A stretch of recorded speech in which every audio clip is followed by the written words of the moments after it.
On Overdrive today, we bring you a compact sporty crossover from Lexus, get you a closer look at the suave Aston Martin DB12 and drive the newly launched diesel variant of the Jeep Compass 4x2 automatic. Hello and welcome to Overdrive. I am Soini Dutt. The LBX is the most compact Lexus in the brand's portfolio at present, and it is being considered for India.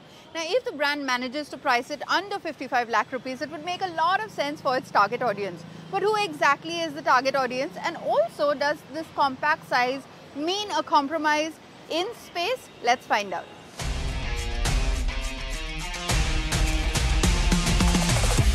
I'm at the foothills of Mount Fuji at the Fuji Speedway. Now, Lexus India has invited me here to drive a bunch of Lexus cars. So that certainly got me excited. What got me even more excited is that they told me there's one model with a 3-letter word or a 3-letter name to it. Now, the last time they did that, it was a supercar, the Lexus LFA. So that got me really excited. However, it turned out to be this, the LBX, a compact, sporty crossover. The LBX stands for Lexus Breakthrough Crossover, and like most Lexus models, it finds its roots in a Toyota, the Yaris Cross, which in turn is a jacked-up version of the Yaris hatchback. Neither of these cars are sold to us, but the LBX is being considered for India and could make sense only if they are able to undercut the BMW 2 Series Grand Coupe. Compared to the rest of the Lexus lineup though, the LBX is quite sober and has an understated look. So the LBX is the smallest crossover or the smallest vehicle from Lexus at the moment. And in terms of the design, it doesn't go as overboard or as radical as some of the bigger Lexus models that we've seen. Even the way it stands right now with these sharp lighting elements, I think it looks quite nice. And especially in the shade of red, it looks very sporty too. The low-slung hood and the minimal openings at the grille help the LBX achieve excellent aerodynamic efficiency, says Lexus. It may look like a hatchback from the back, but it's still got some luxury elements like a power tailgate. I don't remember when was the last time I saw a power tailgate on a car of this size. So the boot space, the boot volume is actually quite good.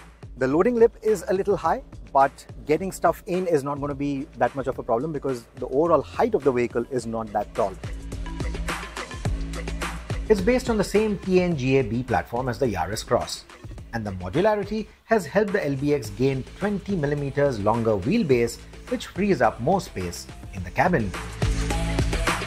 Given the compact dimensions of this car, the ingress and egress is actually not too bad. It's not too hatchback-like. The knee room is decent. I'll not call it very spacious. Even the headroom, not too bad. The view outside of the windows, not too bad either.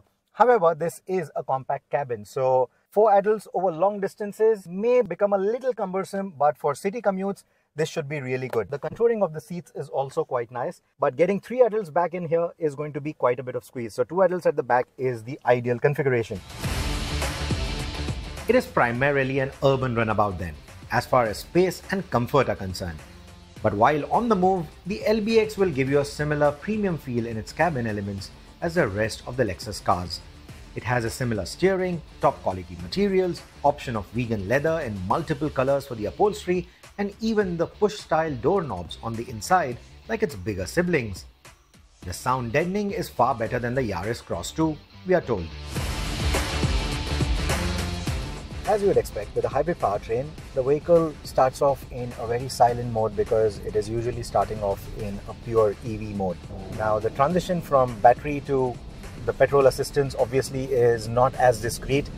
With this smaller setup, it is pretty evident the moment those batteries are assisted by the petrol motor. It's a lot noisier than a similar powertrain that we've experienced with the Toyota Hyryder, for example, which also uses a 1.5-litre petrol engine and a hybrid powertrain. But in typical Lexus elements, the road noises are curbed quite well, the wind noises are curbed quite well.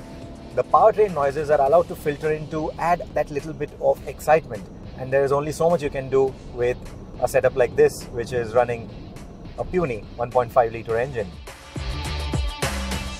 This is the M15A FXE powertrain, and compared to the M15D FXE, which belongs to the same family and powers the Toyota Urban Cruiser Hyryder, this one puts out 136 PS of power. But there is, of course, the Lexus element to it, which means it has better sound deadening compared to a run-of-the-mill Toyota. It has got better handling package. It's got better steering responses. The steering responses are much quicker on this.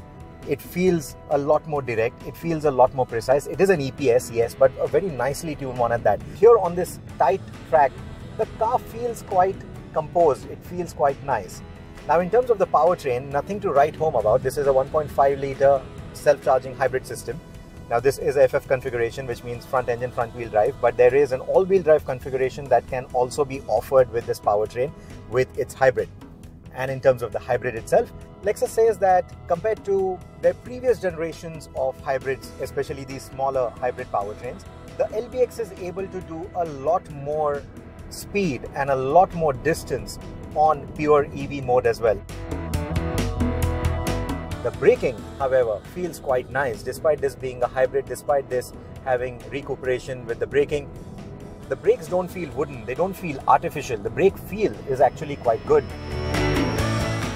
The hybrid system uses an eCVT gearbox, and that explains the high revving nature of the powertrain and the prominent rubber band effect.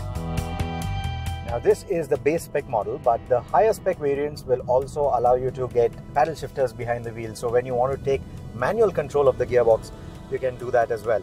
Now, think of this to be something like the Audi Q2. It is comparable to that in terms of the way it drives and in the kind of footprint that it has, in the overall feel. It's very comparable to the Q2. So let's hope Lexus India is able to do a few customer clinics and understand if India is ready for the LBX. I think it should be a nice addition to Lexus India's portfolio. Going by its dimensions, the Lexus LBX cannot be compared to the BMW X1, but as Rohit mentioned, its driving dynamics can be compared to the Audi Q8, but it's a big task for Lexus to figure out just where they want to position the LBX. We'll take a very quick break here on the show, but coming out on the other side, we'll get you a closer look at the Aston Martin DB12.